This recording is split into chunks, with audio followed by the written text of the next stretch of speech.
Engineering centre में as a programme fellow करके काम कर रही हूँ। प्रथम इन्फोटेक फाउंडेशन के digital literacy and 21st century skills for employability इस कोर्स के चलते हुए मुझे जो कुछ एक्सपीरियंस मिला वही एक्सपीरियंस मैं आप लोगों के साथ जर्नी के तौर पे शेयर करना चाहूँगी। मैं वडाला में रहती हूँ। वहाँ पर रचना मैम मोबिलाइजेशन करते हुए आए थे और उन्होंने मुझे बताया कि प्रथम इन्फोटेक फाउंडेशन है और आप लोगों को फ्री में कंप्यूटर कोर्स सिखाएंगे और आप लोगों को जॉब भी प्रोवाइड किया जाएगा। तो वहाँ पर जाकर मैंने एडमिशन लिया। पता नहीं वहाँ पे एडमिशन लेने के बाद मुझे कुछ ऐसे फील होता था कि मुझे ज़रूर इस कोर्स के जरिए कुछ मिलने वाला है। तो मुझे ये प्रथम इन्फोटेक फाउंडेशन में जॉब मिली।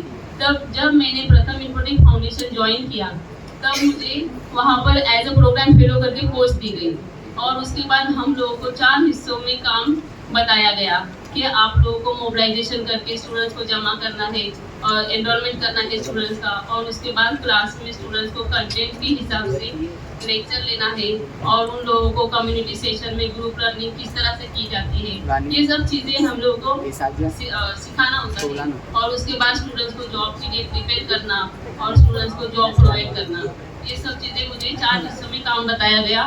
तो ये काम करते हुए मुझे काफ़ी एक्सपीरियंस आया।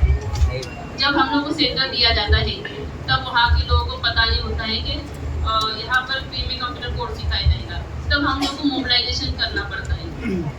तो मोबिलाइजेशन में हम लोग बताते हैं स्टूडेंट्स को क्या देखो प्रथम इन्फोटेक फाउंडेशन है जो कि आप लोगों को फ्री में कंप्यूटर कोर्स सिखाएगा और आप लोगों को जॉब भी प्रोवाइड की जाएगी और आप लोगों को बुक्स और लैपटॉप भी दिया जाता है। तब स्टूडेंट्स को ये यकीन नहीं होता है तो स्टूडेंट्स क्लास में आकर मेरे से अच्छी सी इंफॉर्मेशन लेकर फिर एडमिशन लिया करते हैं।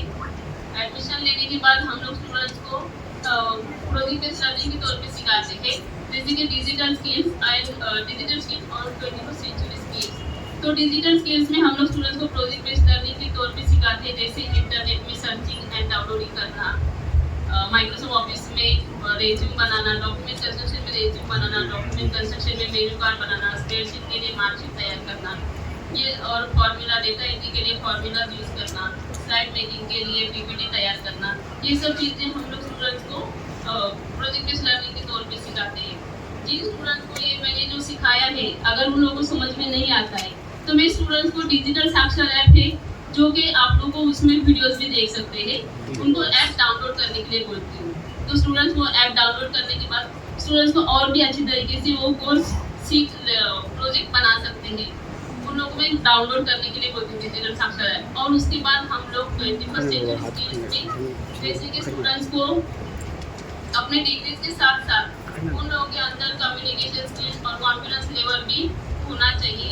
इसके लिए हम लोग 21st सेंचुरी स्किल्स में जैसे कि स्टूडेंट्स को कम्युनिकेशन स्किल्स बनाना, कॉन्फिडेंस लेवल बढ़ाना, सेल्फ मोटिवेट करना, डिसीजन मेकिंग, टीम वर्क, ये सब चीज़ें हम लोग एक्टिविटीज के जरिए सिखाते हैं। स्टूडेंट्स को एक्टिविटी करते हुए काफ़ी मजा आता है। और इसके बाद स्टूडेंट्स को हम लोग जॉब के लिए प्रिपेयर कराते हैं। तो इसके लिए एक एग्जामिनेशन सेशन होता है जिसमें प्लेसमेंट कोऑर्डिनेटर हमारे सेंटर पे आते हैं और स्टूडेंट्स को सेशन में वो लोग बताते हैं क्या इंटरव्यू के लिए आप लोगों को किस तरह से प्रिपेयर होना है, इंटरव्यू में किस तरह से आप लोगों को स्टूडेंट से इंटरव्यू जो क्वेश्चन कर रहा है उसे किस तरह से आपको आंसर देना चाहिए और उसमें ड्रेसिंग कैसी होनी चाहिए, आप लोगों का आई कॉन्टेक्ट कैसे होना चाहिए, ये सब चीज़ों में हम लोग स्टूडेंट्स को प्रिपेयर कराते हैं।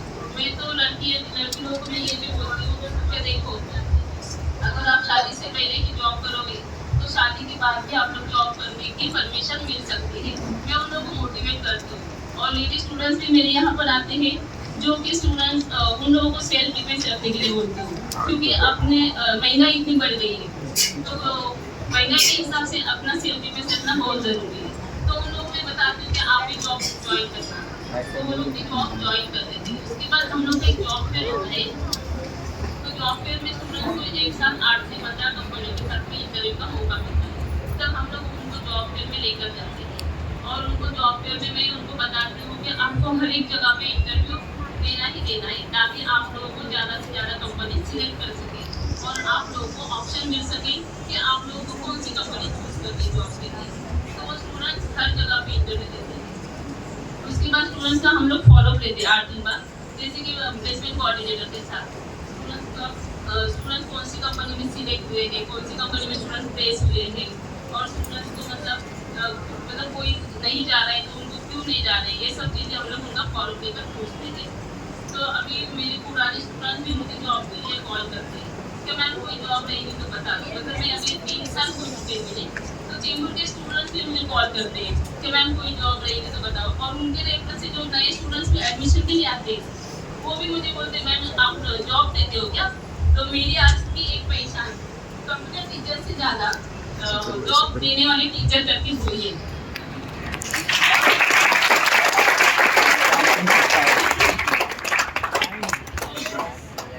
अभी कल ही फिलहाल मैंने स्टूडेंट्स को कॉल कर रही थी कि जॉब के लिए मतलब आप लोगों का सर्टिफिकेट मिलने वाला है, आपको आना रहेगा।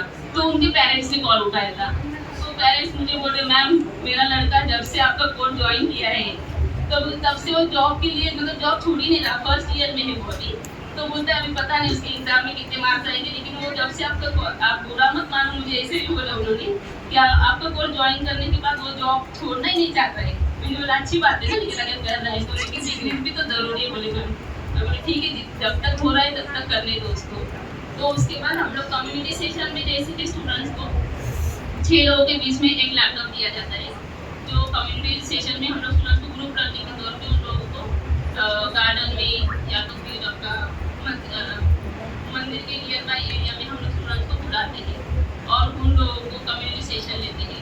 तो उस कम्युनिटी सेशन के वक्त बहुत सारे नियर बाई के जो लोग रहते हैं वो हम लोगों को बताते हैं, पूछते हैं कि ये क्या चल रहा है, तब मैं अपने कोर्स के बारे में उन लोगों को जानकारी देती हूँ। तो मुझे ये कम्युनिटी सेशन की वजह से एडमिशन के लिए भी हेल्प होती है। और उसके बाद बारिश के दिनों में तो मैं स्टूडेंट्स के घर पर भी जाती हूँ, तो वहाँ पे स्टूडेंट्स के जैसे कि जहाँ पे किसी के घर पे जाती हूँ तो स्टूडेंट्स के घर वाले उनके छोटे भाई बहन भी सीखा करते हैं। तो ये देखकर बहुत अच्छा लगता है कि अच्छा अपन जो लैपटॉप हम लोग देते हैं उसकी वजह से उनके घर वाले भी सीख रहे हैं। तो उसके बाद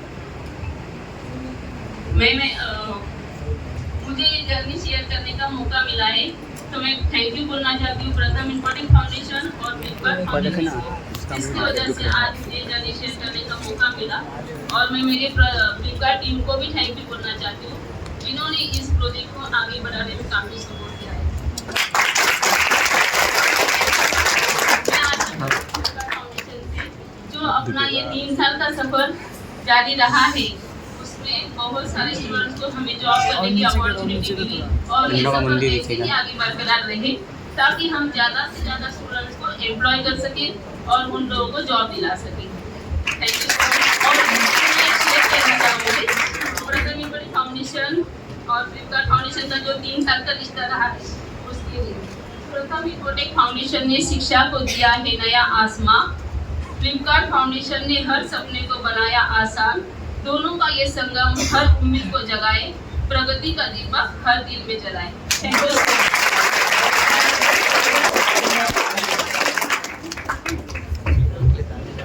धन्यवाद।